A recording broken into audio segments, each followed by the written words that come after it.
C'est un ennemi planétaire devenu aujourd'hui une vraie menace pour l'agriculture ivoirienne, notamment celle du maïs.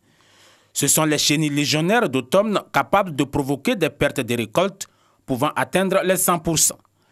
Ces ravageurs issus de larves de papillons particulièrement nuisibles, apparus en Côte d'Ivoire en 2016, sont aussi capables de dévorer le riz, le mil, le sorgho, la canne à sucre, le coton ainsi que les fruits secs.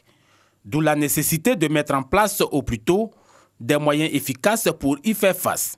Nous avons au niveau du comité d'homologation des pesticides de Côte d'Ivoire homologué des produits qui permettent de lutter contre la chenille légionnaire d'automne.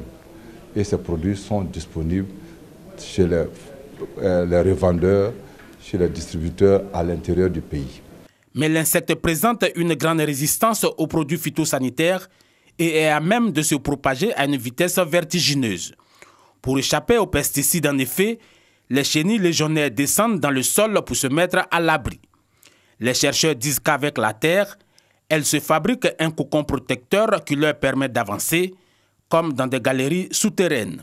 D'autres systèmes d'alerte précoce doivent donc être expérimentés. Au niveau des chercheurs, il y a des solutions qui sont en train d'être conduites, notamment la lutte agronomique, la lutte biologique aussi, qui vont être mis à la disposition des producteurs pour que cette lutte soit beaucoup plus efficace.